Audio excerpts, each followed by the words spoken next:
So, David, I was thinking this week about 2020. Is the weirdest thing that has happened this year the fact that you have to see Tom Brady in a Bucs uniform and the Patriots are no longer going to the playoffs. Did you say have to? I get to see Tom Brady in a Bucs uniform. Okay. That's probably the weirdest thing about 2020, but also arguably the best. Because, I saw that Patriots out of it.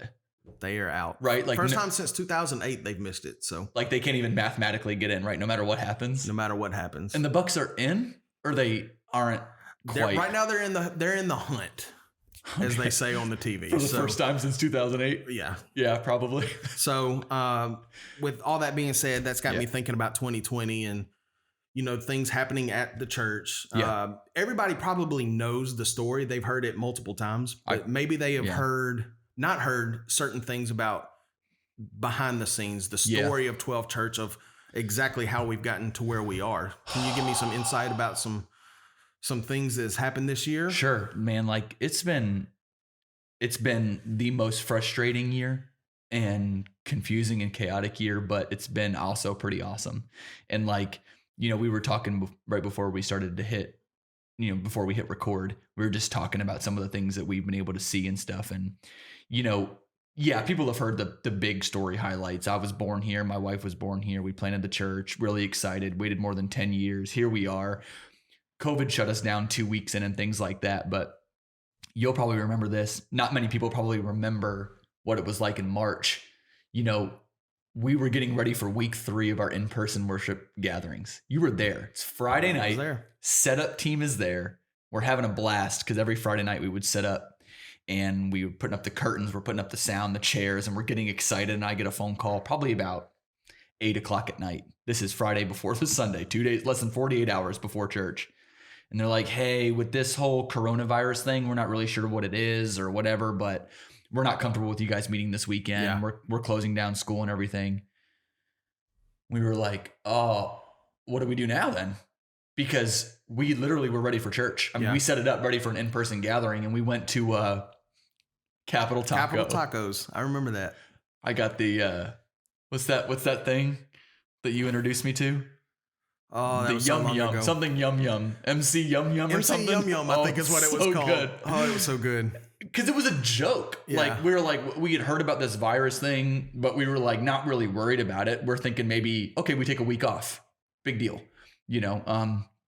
So I remember we said, okay, well, let's put together an online service. Yeah. I mean, nobody had really done that before. I mean, we had filmed our stuff and put it online, but not like in a completely online worship experience. Yeah. And so I remember you and me and a couple of people on our team, we went to the office and we just said, well, what do we want to do? How do we want to do this? And I'll never forget. I mean, we were there till midnight probably. Yeah. I remember we left set up. Yep.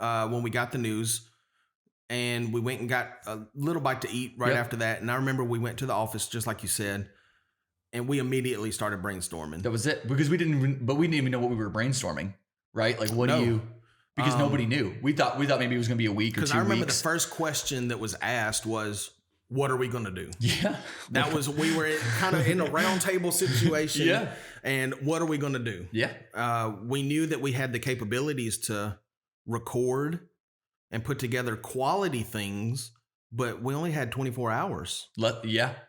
Well, we had 48 hours until 36 hours until Sunday morning when we had to do something. No, we had no time. We only had less than 24 hours to come up with an idea to be able to get it ready for that Sunday morning. And somebody said, I forgot who it was, but somebody was like, I know someone whose house we can film in. Yes. And we called him. I think I called him at 11:30 that night, really late, and just said, hey, you don't even know me. I'm a friend of a friend. Can we film a church service in your house tomorrow? And he was so cool. He was like, yeah. He's like, come on. He did. And we did. We went there. You set up all your equipment. We took over his house for the day.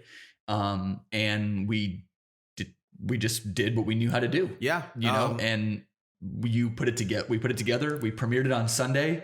And we were like, okay, that was cool. That got us by. But then we didn't think that as a long-term situation right then. Nobody did. So nobody did. In fact, I think most churches met that Sunday. Yeah.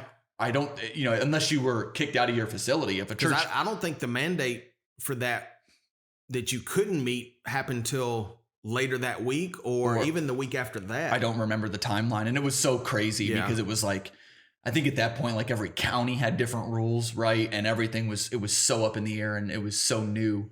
And I remember we were like, okay, well, now we know if we had to do that, we could do that for a week or 2 or 3 weeks, and it ended up being 20 weeks. 20 weeks. 20 weeks. And so we came up with ridiculous stuff. We had just different ideas because we didn't want it to be stale each and every week. So I know one time we met in Dade City. At a little farmhouse cafe. It was like a farmhouse cafe, coffee shop kind of thing. It was like front half was coffee shop, and then the second half was like a open market kind of thing. It was really cool. It was a cool thing. It was really cool. The day I closed on this house.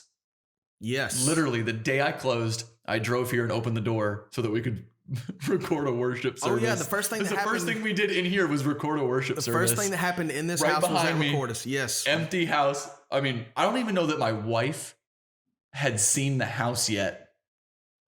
Like we signed the papers and I took the key here to let you guys in so we could do a worship service. I remember we didn't really have a space that we could do it every week until we had a couple in our church who would probably be embarrassed if I said their names. That's how unbelievable they are. But just out of their generosity, they said, hey, we have like this office space that we don't really use. And we saw it as a studio opportunity. Yes. So we built a studio. So every sermon that people see of me in front of a white screen is happening in like, what would you say? Like an 8x8 little room. I mean, it's because the screen that's behind you is no more than 8 feet across. It's a tiny little space, and half of the stuff is our storage, and like you would never believe what we're able to pull off in that room. Almost what your wingspan is. Pretty much about the and we space cram our stuff in there, and that's when we started having that simple look, the white screen vibe behind me, and that was it. That was what from March till July, I guess, of just every week. Where are we going to be this week? What are we going to be doing this week? You know, do we have a worship team? Do we have a production crew? Do we have somebody who can edit the videos? Do we have, I mean, it was just nothing but, I guess you could say last minute, on the fly, you know, and I cannot even express to you how impressed I was at our team. When things in the world were chaotic and nobody knew anything, communication would break down among us because it was like, does anybody know what we're doing? Well, I don't know what we're doing. Well, where are we going to be? Well, I don't know. But we just kept our heads on straight, which was so impressive. Most people would have probably unraveled. Yeah. And like, I was so proud of our team in that time because just day in and day out, there was so much flexibility. There was so much honor. There was so much like readiness. It was like a whatever it takes kind of attitude, you know? And I remember I was probably in high school. I had a football coach. He told me one time that the best players, like there's good players, there's great players, but the best players don't react, they respond. And I don't know why that dropped into my spirit when he told me that. But he said, you know, when you're playing football, really, when you're playing any sport, really when you're doing anything in life, things happen that you don't expect, you're not ready for, and you can react very easily. It takes no effort to react. Yeah. It's whatever just comes out of you. You can blow up in anger, you can become overwhelmed with emotion, and you can just say something back or get them back or whatever it is. And that's a reaction. But to respond is something different. To respond is to take in what happens, process it, even if it's very, very quickly, and then adjust whatever needs to be adjusted in order to come back with something that's honoring to God, and with excellence. And that's what our team did for weeks. Yeah. We responded. I couldn't believe it. Well, what sticks out to me in that is when you react to something, you're letting it dictate what's going to happen. That's exactly it. When you respond, you're dictating to a degree the situation. You can only respond and control what you're going to do. Yeah, I'm not responsible for what happens to me, but I'm responsible for how I handle and how I respond to what happened. And nobody could have seen COVID coming. Nobody could have seen the crazy political climate coming. Nobody could have seen all of the devastation that happened throughout the year, all of the newsworthy headlines, all of the racial headlines, all of those things that happened. Nobody could see it coming. But from our team, I saw nothing but humility. I saw nothing but grace for one another. I saw nothing but patience for one another. I saw nothing but whatever it takes, work around the clock, be available. It was so incredible to be a part of. And I think about all of the pastors, as a pastor, I talk to a lot of pastors. It just is what it is. The people I network with, I talk to, I call or have conversations with are usually pastors, ministry leaders. And my mind goes to so many pastors that want what we were able to execute. Like they want their team to be flexible. They want their team to be ready to adapt. They want their team to change on the fly. They want their team to be ready to respond to whatever comes their way. They don't want, stale. They don't want stagnant. They don't want apathy. They want their team to be innovators and creative and move towards wherever they need to move. Right. And I can't tell you how humbling it is to be a part of a team that anybody would chew their left arm off to be a part of. Like I cannot believe how incredible our team handled it. And yeah, you as a pastor, you can say, oh yeah, we want to be ready for change and we want to be able to adapt to things. It's one thing to say that. It's another thing to have to live through it and then to see it executed so well. It was unbelievable. Well, it's making me think, hold on, let me pull this up real quick. So I know that you're not a big comic book or sci-fi kind of person, but that reminds me of a villain from the Batman franchise. The Joker. And no, it's not the Joker. Batman has more than one enemy. So, the guy who's he gets his what's his name? Two-Face. Two-Face. No, it's not Two-Face. It's another one, and it's actually from a more recent movie that was done. But his quote is, "You think the darkness is your ally? You've merely adapted to the dark. I was born in it. I was molded by it." And that kind of reminds me of the team at 12 is not the darkness part of it, obviously, but the change. Because, we were 2 weeks into the life of our church and we had to change. We literally had to change everything. And since that point, we had 20 weeks of online services. We had to change every week. Without knowing when it was going to end either. Yeah. And yeah, I don't know that we could say that exact thing, like 12 Church wasn't born in darkness. We weren't born in darkness. Or part of something. Yeah, part of something greater. We should change it to, what is it? Born in the darkness? 12 Church. Molded by the darkness. Molded by the darkness. Yeah. We're not going to do that. But yeah, we hadn't even figured out our church yet. Like we were forming an identity. Like we launched with more people than we thought we were going to have. We really were like, okay, what do we need to change? What do we need to make this facility work? Boom, all online. And then we're trying to figure out how to do church online when we changed facilities. Yeah. So we decided in that 20 weeks of being online, I can't remember exactly when it was, but I felt God leading me to sort of revisit our location. Yeah. And it wasn't that Wendell Crinn Technical High School, which is where we started, it wasn't that was a bad location. I don't want anybody to hear me say that. I'm so thankful for them and their partnership and their hospitality. Amazing team over there. Love those guys. But it was like, let's go back to the drawing board and say, is there a better location for us? Is there a place that would allow us to do more? Is there a place that maybe is a little bit more visible? Is there a place that it's laid out a little bit better for what we want to do? And we revisited Chasko Middle School, who originally told us no. Oh, really? They were one of my first phone calls. Wow. And they said, thanks, but no thanks. This was probably in October of 2019. So this is okay, so this is way back. They were like one of my first calls and they said, no, thanks. And so I just, okay, thank you. But I called them again somewhere in that COVID season, maybe May or June, and just said, hey, I know that, you weren't interested in having us, but but I would love to sit down with you and revisit this. Can I explain what we want to do a little bit more? And they were open to it. They gave us a tour of the facility. We talked details, and then we said, all right, when we relaunch or when we gather back in person again, we're going to move locations, which made it a little complicated, but also a little bit exciting, I think, for our people. It was like, yeah, we had this location. It was awesome. Now we're online. We're coming back in person, but good news, we're in a different location. And so then that created this buzz in the community.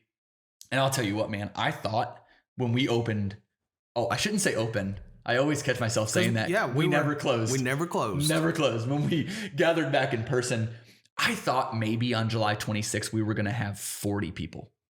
Well, yeah, I mean, you're talking about the confusion and things like that. Yep. Anybody, I know I was confused behind the scenes. I was confused. I tried my best to make it look like I wasn't confused, but I was very behind confused. The scenes, yeah, I figured it was going to be hard to try to get volunteers to cameras or media, or just from my side, our side of it. Well, a kids ministry, first impressions. I mean, so volunteers was a whole different animal, but then it was like, who's even going to show? Yeah. Like people are, still kind of fearful of this thing. We weren't sure if there was going to be like a second wave at that point or shutdowns or government. I mean, it was just so crazy at that point in the timeline of 2020 that I was like, we might have 40 people show up. Yeah. And we were okay with that because we were like, we felt convicted that it was time to be in person and those things. And 135 people showed up. Yeah. We ran out of seats in the second service. I couldn't believe it. Because of that, we had to, the next week we had to order chairs. I had to order chairs. We had to order a whole new batch of chairs just to facilitate it. Yeah. To fit. I could not believe the response. And then not only that, but it grew. And we really weren't doing anything super crazy. Mm-mm. I think anybody who's been a part of our worship experiences would probably describe them, or at least they would agree with the description of simple, scaled back, not a lot of show, mm-hmm. not a lot of any elements that would make you like, oh wow. I mean, it's like it's we worship, we preach the gospel, we have a kids ministry that I think rivals anybody. Shout out to our kids ministry team, but it's just the simplicity of it. And then just sure enough, more and more people started to come. More and more people started to come. We kept running out of seats. We kept running out of space. And it was just like up to 271. Yeah. 271 people. Yeah. It seems like every week this was the back row of chairs. Then the next week, this was the back row of chairs. Yeah. And then it was another back row. And people are bringing friends. People are bringing family. I mean, it was just unbelievable. Yeah. There's no way to describe it other than God. I mean, I know as cliche as that sounds, but just God. And I think about all of the quirkiness in the season at Chasco Middle School. We were there for 18 weeks, 18 Sundays. Okay. And I can think about all the times like the one random time the power just went out. Do you remember that? Yeah. I'm preaching and just nobody knows why. Just a total tech anomaly. Just I'm preaching and just dark, pitch black. And it's people laughed and they were gracious. And not only did they show up next week, but we grew the next week. Like it was so cool. And I remember it was actually the very first week there was no air. Yeah. You remember that? Well, there was no air at Wendell Crinn and there was no air at Chasco either. That seemed first week. That seemed to be a problem. That's our MO is no air. It's no air. It was so morbidly hot in that place. And I mean, it just, I was talking with a couple of volunteers about kind of the silliness of 2020. And it was like, it seems like if it could go wrong, it did. Oh yeah. I mean, it just seemed like, all kinds of little things that at some point you just throw your hands up and you're like, of course. I think back to, you remember on launch day? It's launch day. I'd waited for this moment for 10 years in my life, like prayed for this moment. Everything worked. I couldn't believe it. The countdown timer worked. The worship was amazing. And I get up there to preach and I'm maybe 30 seconds into my microphone starts popping out. Yep. And I'm in this dilemma, and every pastor who's ever been here can testify. Like I'm in this dilemma where I'm like, do I just keep going and trust that they're going to fix it? Or do I stop? Because if I stop and go, I need a microphone, I look dumb. I feel embarrassed. And so I'm in that dilemma in my head. And I look down and lo and behold, who's standing right at my feet but you with a microphone? Yeah, I was there for you. Waving up, you're just waving. You probably couldn't see me because the lights were in your eyes. They were, sir. But sir. I was like, I'm preaching. I'm getting into it. I look down and you're and so I was like, all right. I grab it and I try to make it as though it's not a big deal. But I mean, just through all of those little things, just people have continued to show up. People have continued to be generous. People have continued to get involved. That's the most unbelievable thing. So by the way, we're there in Chasco for 18 weeks and we think it's probably going to be our home for a while, right? I mean, I can't think of very many things that were wrong with Chasco Middle School. I mean, we liked it. We loved Chasco Middle. We loved their team. We loved working with the people there, the leadership. I mean, we really liked it. And we were at a point, this is insider information now, but we were really close to adding a third worship experience, possibly even a third and fourth, because we were running out of room. I mean, we're thinking, what do we do? Do we add an early Sunday morning? Do we go Saturday nights? I mean, how do we now? I mean, we were right on the cusp of that when I get an email that says, hey, Pasco County School Board is no longer allowing outside organizations to meet in schools. This includes churches. So effective immediately, you can't meet. And by the way, that was a Friday night. There was a Friday night before Sunday. Yep. And by the way, I want to make sure I say this, and I know you didn't ask, but there's no animosity or anger towards the school board. Like, we're not mad at the school board. We're not like angry with them. I mean, they're making decisions that they have to make. They're trying to keep kids safe. And I'm a dad. I have kids who are in the school system, so I appreciate that. But there were people who were getting a little angry online, like, oh, how dare they not let us, we're a church and this and that. And that's not our attitude. Right. I'm in leadership. I understand what it's like to make tough decisions. They made a tough decision, but it left us in a spot on Friday night where we were like, what are we going to do? But we'd been there before. Like, and so I felt like at that point, it was so cool to see our team be like, okay, let's figure it out. And we did. Yeah. And we had our last weekend gathering there, and then we went online. We went back into the studio, and we decided that this wasn't going to stop us. We're going to keep moving forward. And this was because we never closed. We never closed. And this was possibly even a more devastating blow, because it was like the school board says no more meeting in our schools. And so we're like, does that mean forever? Does that mean for 3 weeks? Does that mean for 3 weeks and they'll let us back in for 3 weeks and then they'll close again? Yeah. Like we had no idea what that meant. And as we began looking for more facilities, we had to cross all the schools off our list. Every school, there's a reason church plants start in schools. They're a great spot for churches. And all of those were off our list. And then we were like, do we buy a building? Do we gather outside? Do we partner with another church? I mean, all of those. You probably made 200 phone calls that weekend. At least. Everybody I knew, calling in favors, bribing people. Like, what do I got to do? Yeah. Like, and people were so kind. I remember everybody at 12 Church. They were so kind in that season.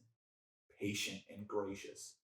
I got phone calls praying for you, text messages. We love you and your family, thinking about your team. Generosity in that season went up.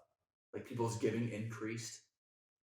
It was unbelievable to see our people not pull back because of frustration, but it was almost like a frustration motivated them towards compassion, towards generosity, towards the mission of God in the world. It was so encouraging to see. And man, I called everybody I knew, every church. Can we meet in your church? Can we buy your building? Can we buy this building? I mean, there was all kinds of things we were looking into, warehouses and stuff that we were like, could this work? It was just a crazy season. Because I remember one time you actually called me and you were asking me, what do you think of Sunday night services? Sunday night? Because we had multiple people that would allow us to meet anytime. Churches, you mean? Other churches. We can meet anytime other than Sunday morning because they were doing it. So we were looking at that. And what if we did a Thursday night, a Saturday night, and a Sunday night? What if we did Sundays at like 1 p.m. or what? I mean, we were throwing everything out there. And I don't remember exactly how this came about. it was probably through a conversation with my wife. We were talking and just something clicked. It was like movie theaters, because they're empty. Yeah. They're closed. A lot of them are closed. And a lot of them, unfortunately, are not even sure if they're going to reopen. Yeah.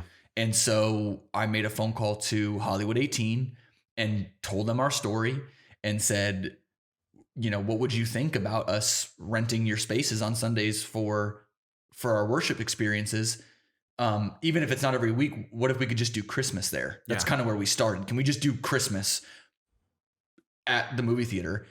And not only were they like accepting of us, they were excited. Yeah. Like they were like, yes, please. We would love to have some life back in this movie theater. We would love to have people around here. Like, yes, yes, yes. In fact, Regal, who is the corporation that owns Hollywood 18, they have a whole department who specializes in working with churches who meet in their theaters. Oh, I did not know that. They're so passionate about churches having spaces to meet, and we couldn't believe it. I didn't know it either.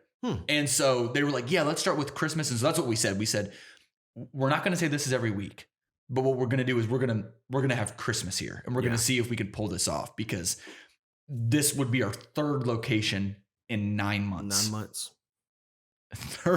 So we were quickly becoming branded as like the best church you'll ever go to if you can find us, because it was like a new place every 3 months. And so we were like, can we make this work? And man, when I tell you that our team went to work, and it was like that whole attitude we already talked about, whatever it takes, whatever we can do. I mean, the level of passion, the level of excellence, the level of effort that our team exhibited in the weeks leading up to Christmas was unbelievable. I mean, I don't want to embarrass them, but I'm going to shout them out. Like, I think of Caitlin, who's our kids coordinator, who never led a kids ministry ever. First job in ministry, gets thrown into the fire when we moved to Chasco. I mean, she came on board that week. I'm about to say it was only that week. A couple of days, yeah. She shows up Friday before the Sunday is her first Sunday as the kids coordinator, and she's making decisions on where she's going to put kids check in, where she's going to put kids check out, what's the procedures going to be, where the classroom's going to be. I mean, just unbelievable. Then she's there killing it every week, and we get shut down from Chasco. When we move into the theater, she does it again. Like, and she even elevates herself. And then I think Jen, who is responsible for like our first impressions, guest services, however you would say it. And like creating that is difficult. Where are people going to park? How are we going to greet people? Where are we going to put volunteers? Where are we going to put the first timers VIP center? Where are we going to have this or that cafe, and put it all together on the fly in a very short amount of time?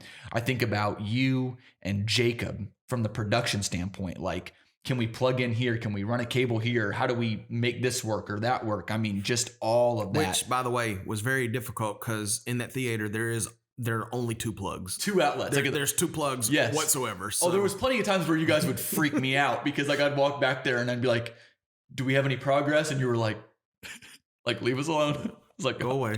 I trust you, but please just tell me good news. So we're putting that together like on the fly. And like, again, so this was the situation kind of like when we moved to Chasco, where I was thinking to myself, we were running like 220 on average, 230 at Chasco when we went online. I was like, you know what? We missed 3 or 4 weeks of church. If we had 150 people come for Christmas, 180, 200 would have blown me away. Yeah. I was just like, that'd be unbelievable. 323 people showed up. Well, the difference between this too is just kind of putting some proximity to it. Where Wendell Crinn is and where Chasco is, not that far. No, it's around the corner.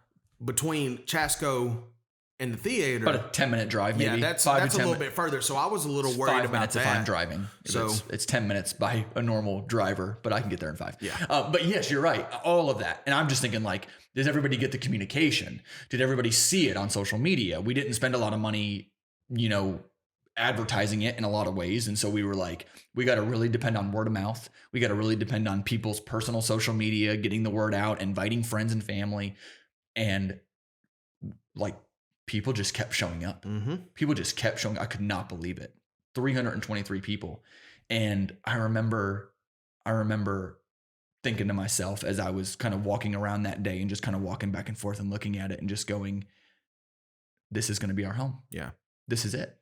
I mean, we made that decision, by the way, during the first Christmas worship experience, that it was going to be our every week home, because we said we want to be able to pull it off. We want to make sure we can pull this off before we announce that it's our home. And so literally we made the decision during the 9:30 service. Okay, we're going to do this every week. We're going to tell them at the end of service. Somebody put a slide together because we're going to announce it. And I think about all the things that went into that day, and not just our team from a staff level, but moving towards like our servant leader volunteers. When I tell you that I could cry thinking about how amazing our team is, that might sound like the most obvious thing, like, oh, you're just trying to pander to your audience, you're just trying to get a rise out of your people, you're just trying to. I've been in ministry a long time. You've been in ministry a long time. The amount of people that come and go as volunteers. Yeah. They're in 1 week, they're out the next. They're all in, they're all out. They're so dedicated, we can't find them. I mean, It's just it's a weight that we carry in ministry. As leaders in ministry, we see it all the time. We launch with an incredible group. We go online, and essentially there's very, very limited opportunities to be able to serve because we're filming services in a 8x8 closet. Yeah. Like, we can't have a bunch of, and then we regather in person at Chasco with more volunteers than we had on our launch team. Yep. I can't make that math work. I have no idea where they came from. It's so illogical. It just blows my mind. I don't even know. I don't even remember how it happened. Then we leave Chasco and we're going to reopen in the theater. Not reopen, sorry. Regather in the theater. Yeah. And we have more volunteers than we did at Chasco.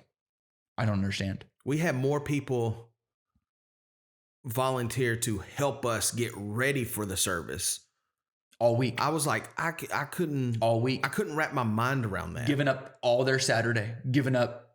And I mean, it was unbelievable. And when I say like a volunteer, I try to be intentional when I use the word servant leader, because when I tell you that they're doing more than just like filling a role. These aren't, when I say that we have people serving, I don't mean warm bodies standing there. I mean, what I saw from the parking team, what I saw from the greeters, what I saw from the cafe, what I saw from the people who were helping families take family photos at our photo booths, what I saw from our kids ministry, what I saw from our production and media stand, like all of it was just world class.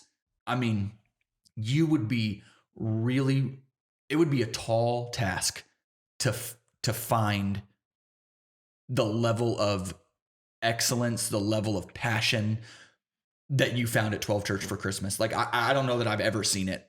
And if I have, it's very rare.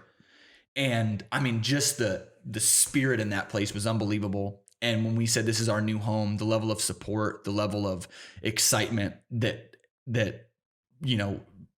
came about because of that, I get excited about January 10th when we get to go back in person again, because like every time there's been like this increase and this influx of people, and I really feel like God is positioning us for something incredible. Yeah. I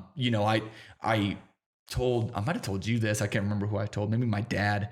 I was telling him that if I would have thought about it before we launched, I might have launched in the movie theater. Yeah. Because it is a great space. It's a big space. It's an awesome space. There's a great atmosphere to the movie theater. So I might have chosen that originally, but I'm thankful for everything along the way to lead us to where we are, because, we're in this place now that I could argue is our best location that we've had. And it's going to help us reach more people than we ever could. And we have the team, and I'm not even talking about staff, I'm talking about everyone who serves at our church. We have the team that's ready to reach a community with the gospel. And that's the most exciting thing. Yeah. The thing about the theater, I'm almost kind of glad we didn't start in the theater, because I don't know if we would have that culture of whatever it takes. True. That's why I am thankful for the journey. Absolutely. So, I don't want to do it again. No. What is that? It's like, I wouldn't trade it for anything, but I would change it or whatever. I don't know how, but anyway, I know what you're saying. Yeah. It's the idea that like, I really don't love how we got here, but I do love that we're here. Yeah. And whatever has happened to get us to this place, I'm thankful for, because the amount of people that we have that are not ready to just show up on January 10th, but show up and serve and dedicate their day, their week to making it possible. And that's not because of a love for me. That's not because of a love for, our atmosphere, our experience or anything. This is really about a love for the gospel and a love for West Pasco County. And that kind of goes back to the reason why our vision, mission statement, whatever you say, is part of something greater. That there is this spirit among our people that's like, we are participating in something greater than ourselves. Like, we are actually seeing something really special happen in West Pasco County. Something that people are going to talk about for years and years and years. And we get to a front row seat and we get to be a part of it. Yeah. And man, 2021 is going to be special, I believe. I do. And I don't want to be that preacher that's like, 2021 is the year of favor and the year of whatever. I mean, I don't know what 2021 is going to bring, but I'm stoked when I think about the possibility of being in Hollywood 18 for a year. Yeah. And being a stable piece of our community where people know that they're going to feel welcomed, loved, accepted, and they're going to feel like they can be a part of something. And they're also going to hear about the most unbelievable message of the gospel. They're going to hear about Jesus Christ. Like, when I think about that, it gets me excited for what's to come. And man, like I said, I wish I knew what 2021 is going to bring. I truly don't have any idea. Yeah. But no matter what happens, I'm pretty confident that we're going to not only just survive it, but like grow through it. We're going to thrive through it. I mean, what else? If we look at past trends at 12 Church, we've thrived through everything else. Why not? Everything. It's unbelievable, man. Yeah. It's unbelievable. So, got 2 quick questions for you. Okay. I know we can't predict what 2021 is going to hold. Sure. Yeah. We don't know what tomorrow is going to hold. Sure. Is there any kind of insights that you have behind the scenes, like spoilers of what we can expect from 12 Church? We got any big things coming up? Sure. That we obviously we have some big ideas. Oh, I've never short on ideas. Any little spoilers? Sure, I can give some spoilers as long as nobody holds me to this, because I have no idea what's going to happen. Noted. But January 10th, grand opening, which is going to be a big day. I mean, we get an opportunity to tell our community about all that God has done, all that God is doing, with a huge grand opening, and we're going to go big for it. But it won't be long after that we're going to get to celebrate our first birthday as a church. Birthday, yeah. And we're going to party, man. We're gonna make it a big deal. Oh yeah. Like this is not your average year that most church plants don't experience what we did in the year that we had. Yeah. And so we want the celebration of our 1-year anniversary or our first birthday to be reflective of all that God has brought us through. Yeah. Like how excited we are to celebrate all that God has brought us through. So we're gonna go big for our first birthday, and then it won't be long till Easter. And we got plans for Easter, and they got canceled last year. You remember that? I remember. For those that don't know, I remember me and you sitting at a Starbucks. Yep. Finalizing some different artwork and some different plans for Easter, and we got shut down. And we were 2-3 days away from our mailers going out. I was about ready to send, I think it was like 64,000 mailers. 64,000 to 64,000 different homes in West Pasco saying, join us for Easter at 12 Church at Wendell Corinne Technical High School. Yes. Like, I was so close to the deadline. I was ready to hit send when we said, we're not going to be able to do Easter in person this year. And so we went online, and that whole story was incredible. Like, we had this, remember, because that was at the point in COVID too, where like you couldn't have more than like 10 people. You couldn't even be next to each other. It was, so we all filmed. We had the band all film their parts remotely from their cars. Yeah. put it all. Jacob mastered the audio together, and then you put the video together with the little blocks, and it was so cool. And people like watching at home, they were like, "Wow, what a major And it was like we put that together in like 24 hours. Yeah, it was really short turnaround. Crazy. It was so crazy. And so I'm ready for Easter this year. Yes, Easter's gonna be great. You know, we're gonna go all out for Easter. You know, and so like I said, a lot of the details we're gonna work through a lot of those. Yeah. There's a lot that we have to do to make Hollywood 18 our home. You know, just like with anything, you know, when you're moving into a new facility, you've got tons of things. And here's what I know: our people are going to be gracious, and our people are going to grow with us, and our people are going to embrace the chaos, if you will. Absolutely. One of the things that I've told people repeatedly is like, you know, obviously there's like silly problems like COVID and, you know, the school board kicking us out and things like that. But like the biggest problem we've had in 2020 is we've grown too fast. Yeah. That's the number one problem 12 churches had, is we've not had room. Like, where are we going to put all these kids? Where are we going to put all these people? How are we going to seat all? I mean, that's been our biggest problem. And I'll tell you, I'll take that all day. Every single week. I'll take it every week. Problem. Like, exactly. Like, I will. That gets me excited. Yeah. Like, you know how many, I don't mean this to be rude or, you know, this is not a competition, but do you know how many churches are struggling with issues and they wish that their issues were growing too fast? Like, how many pastors would kill for that problem? So like, and that's what it's been every single week. And so I anticipate that we're going to run into those problems in 2021. I really do believe that we are going to outgrow where we are very, very quickly and have to adjust the way we do something in order to be able to facilitate the people that God is going to send. And that gets me excited. And you know what gets our team excited? And I believe it's what excites our people too. I think our people are going to get excited and they're going to get on board and they're going to go to an entirely different level of generosity, an entirely different level of service, an entirely different level of leadership, and lean into that and really just hopefully it gets so woven into our culture, it almost becomes a part of our DNA, if you will, so that growth never scares us. Expansion never scares us. Like we're praying that God sends people and we're going to prepare as though he's going to answer that prayer and he's going to send, and we're going to be ready. And so, yeah, like I said, I mean, obviously I can't guarantee a lot of things, but I do know those things are true. Yeah. And I couldn't be more excited. You said you had a second question too? I have a second question. Okay. I have a feeling it's not a serious question. Of course it's a serious question. Is it about who's going to win the Super Bowl? Super Bowl predictions. Okay, I knew it.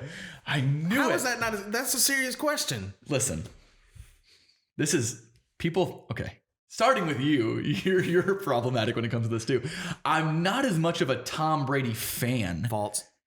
As Tom, if you're watching this, I am a fan, and I hope you'd come to 12 Church and check us out. You'd love it. Okay, so I'm not as much of a fan as I am an admirer of all he's done. You know, like I'm not a Patriots fan. I'm just a football fan, and what he's done is unbelievable for how amazing he has played for as long as he's played.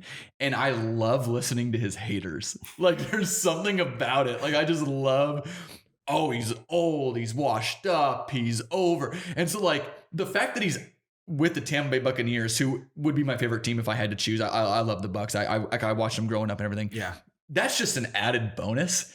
Like, I kind of hope he wins the Super Bowl just to shut up the haters again. Don't shake your head no. You know what I mean? Like, just so that for the post-game interview, he could just look into the camera and smile. And say nothing. Smile, walk off. And just say like that's, and obviously, no, I don't know if they're going to win. It would be a great story. I'd love to see that happen. First time ever that a team can go to their home field and win a Super Bowl. That would be amazing. Even if there's no fans, who knows what fans will be like, right? Yeah, I don't know. What kills me about the whole COVID thing is no fans in the stands, but you hear boo. It's like, come on. Somebody's putting that through the speaker system. Yeah. But anyway, yeah, I would say I want the Bucs to win. And as long as it's competitive. Remember a couple years ago, the Super Bowl was like, what was that? Like Seahawks Broncos, and it was like 43-8 or something crazy like that, and it was like over in the first quarter. There was another Super Bowl that seemed like it was over in the first half. Do you remember that one? Seems like I do remember recently. But the reason I didn't turn the game off is because of the quarterback on the team that was losing in the first half. His name was Thomas Edward Patrick Brady Jr. And he led a 25-point comeback to win. Best Super Bowl of all time. I don't know if he led a comeback as much as the Eagles blew it, but it was the Falcons. Falcons blew it. I knew it was a bird. And no, we're going to give all the credit to Tom. Whatever. Great job, Tom. Yeah. You heard it from me first. Well, thank you, Pastor David, for the sit down. Thank you. It was fun reliving some of these. It is. I say fun. On this side of it, it seems fun. Where we're at, it seems fun. Living through some of it, it wasn't as fun. But yeah, just great memories. Yeah. Just to think back where we were just 9 months ago. And the best is yet to come. Just getting started. Join us January 10th, grand opening, Hollywood 18, 12 Church. Love you guys.